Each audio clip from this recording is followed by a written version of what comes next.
Hi hello ಎಲ್ಲರಿಗೂ ನಮಸ್ಕಾರ. ಶಾಂತಿ cooking and health ಟಿಪ್ಸ್ಗೆ ಸ್ವಾಗತ.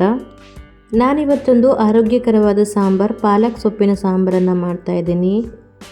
ತುಂಬಾ ಸುಲಭವಾಗಿ ಮತ್ತು ಕ್ವಿಕ್ಕಾಗಿ ಇದನ್ನ ಹೇಗೆ ಮಾಡೋದು ಅಂತ ನೋಡೋಣ. ಅದಕ್ಕಿಂತ ಮೊದಲು ಯಾರೆಲ್ಲ ನಮ್ಮ ಚಾನಲ್ನ ನೋಡ್ತಾ ಇದ್ದೀರಾ ಪ್ಲೀಸ್ ಲೈಕ್ ಆ್ಯಂಡ್ ಸಬ್ಸ್ಕ್ರೈಬ್ ಮಾಡಿ ಆ್ಯಂಡ್ ಸಪೋರ್ಟ್ ಮಾಡಿ.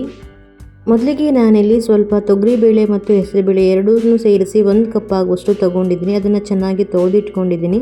ನಂತರ ಒಂದು ಈರುಳ್ಳಿ ಮತ್ತು 1 ಟೊಮೊಟೊನ ಕಟ್ ಮಾಡಿಕೊಂಡು ಸೇರಿಸ್ಕೊಂಡಿದ್ದೀನಿ. 2 ಹಸಿಮೆಣಸಿನ್ಕಾಯಿ ಹಾಗೂ ಕಟ್ ಮಾಡಿ ಚೆನ್ನಾಗಿ ತೊಳೆದಿಟ್ಕೊಂಡಿರುವಂತಹ ಪಾಲಕ್ ಸೊಪ್ಪನ್ನು ಸೇರಿಸ್ಕೊಳ್ತಾ ಇದ್ದೀನಿ.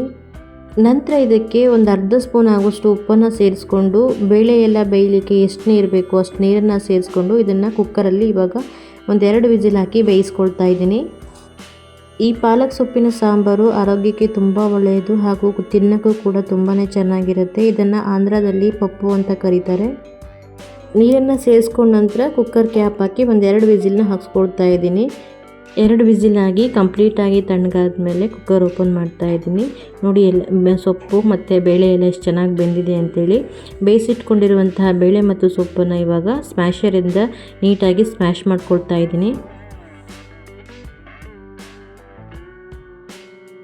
ನಂತರ ಸಾಂಬಾರಿಗೆ ಒಂದು ಒಗ್ಗರಣೆ ಮಾಡ್ಕೊಳ್ತಾ ಇದ್ದೀನಿ. ಈ ಕಡೆ ಒಂದು ಪಾತ್ರೆಗೆ 2 ಸ್ಪೂನ್ ಆಗುವಷ್ಟು ಎಣ್ಣೆನ ಸೇರಿಸ್ಕೊಂಡು ಎಣ್ಣೆ ಚೆನ್ನಾಗಿ ಕಾದ ನಂತರ ಅರ್ಧ ಸ್ಪೂನ್ ಆಗುವಷ್ಟು ಸಾಸಿವೆ ಮತ್ತು ಅರ್ಧ ಸ್ಪೂನ್ ಆಗುವಷ್ಟು ಜೀರಿಗೆನ ಸೇರಿಸ್ಕೊಂಡು ಸಾಸಿವೆ ಎಲ್ಲ ಸಿಡಿದ ನಂತರ ಸ್ವಲ್ಪ ಕರಿಬೇವಿನ ಸೊಪ್ಪನ್ನು ಸೇರಿಸ್ಕೊಂಡು ಕಟ್ ಮಾಡಿದ ಶುಂಠಿ ಮತ್ತು ಬೆಳ್ಳುಳ್ಳಿನ ಸೇರಿಸ್ಕೊಳ್ತಾ ಇದ್ದೀನಿ. ಹಾಗೆ ಸ್ವಲ್ಪ ಇಂಗನ್ನು ಸೇರಿಸ್ಕೊಳ್ತಾ ಇದ್ದೀನಿ.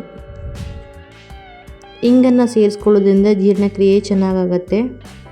ಇವಾಗ ಇದನ್ನು ಒಂದು ಸಲ ಚೆನ್ನಾಗಿ ಮಿಕ್ಸ್ ಮಾಡಿಬಿಟ್ಟು ಸ್ಮ್ಯಾಶ್ ಮಾಡಿ ಇಟ್ಕೊಂಡಿರುವಂತಹ ಬೇಳೆ ಮತ್ತು ಪಾಲಕ್ ಸೊಪ್ಪಿನ ಮಿಶ್ರಣವನ್ನು ಇದಕ್ಕೆ ಸೇರಿಸ್ಕೊಳ್ತಾ ಇದ್ದೀನಿ.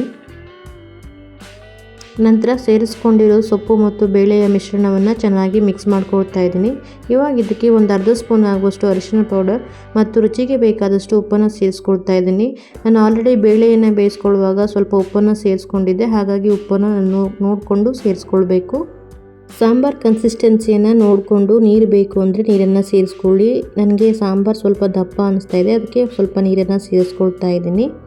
ನೀರನ್ನು ಸೇರಿಸ್ಕೊಂಡು ಇದನ್ನು ಇವಾಗ 1-2 ನಿಮಿಷ ಚೆನ್ನಾಗಿ ಕುದಿಸ್ಕೊಳ್ಬೇಕು.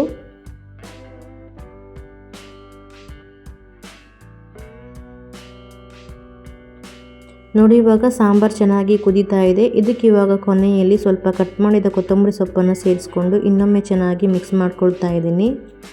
ನೋಡಿ ಇವಾಗ ಆಂಧ್ರ ಸ್ಪೆಷಲ್ ಪಾಲಕ್ ಸೊಪ್ಪಿನ ದಾಲ್ ಪಪ್ಪು ರೆಡಿಯಾಗಿದೆ. ಬ್ಯಾಚುಲರ್ಸ್ಗಳಂತೂ ತುಂಬಾ ಸುಲಭವಾಗಿ ಮತ್ತು ಕ್ವಿಕ್ಕಾಗಿ ಈ ಸಾಂಬಾರನ್ನು ಮಾಡ್ಕೊಳ್ಬೋದು. ಬಿಸಿ ಬಿಸಿ ಅನ್ನದ ಜೊತೆ ತಿನ್ನೋಕ್ಕೆ ತುಂಬಾ ಚೆನ್ನಾಗಿರುತ್ತೆ. ಹಾಗೆ ಮಕ್ಕಳಂತೂ ಈ ಸಾಂಬಾರನ್ನು ತುಂಬಾ ಇಷ್ಟಪಟ್ಟು ತಿಂತಾರೆ. ನೋಡಿದ್ರಲ್ವಾ ಪಾಲಕ್ ಸೊಪ್ಪು ಸಾಂಬಾರನ್ನು ಬರೀ 10 ನಿಮಿಷದಲ್ಲಿ ತುಂಬಾ ಸುಲಭವಾಗಿ ಮತ್ತು ಕ್ವಿಕ್ಕಾಗಿ ಹೇಗೆ ಮಾಡ್ಕೊಳ್ಬೋದು ಅಂತ ಹೇಳಿ. ನಾನು ಮಾಡಿರೋ ಈ ವಿಡಿಯೋ ನಿಮಗೆ ಇಷ್ಟ ಆದರೆ ಈ ವಿಡಿಯೋನ ನಿಮ್ಮ ಫ್ಯಾಮಿಲಿ ಆ್ಯಂಡ್ ಫ್ರೆಂಡ್ಸ್ಗೂ ಶೇರ್ ಮಾಡಿ. ಹಾಗೆ ಯಾರೆಲ್ಲ ಈ ವಿಡಿಯೋ ನೋಡ್ತಾ ಇದ್ದೀರಾ ಪ್ಲೀಸ್ ಲೈಕ್ ಆ್ಯಂಡ್ ಕಮೆಂಟ್ ಮಾಡಿ. ಹೊಸದಾಗಿ ನಮ್ಮ ಚಾನಲ್ನ ನೋಡ್ತಾ ಇರುವವರು ಪ್ಲೀಸ್ ಸಬ್ಸ್ಕ್ರೈಬ್ ಆ್ಯಂಡ್ ಸಪೋರ್ಟ್ ಮಾಡಿ. ಬಾಯ್, ಹ್ಯಾಪಿ ಕುಕ್ಕಿಂಗ್. ಮತ್ತೆ ಸಿಗೋಣ ಹೊಸ ರೆಸಿಪಿಯೊಂದಿಗೆ.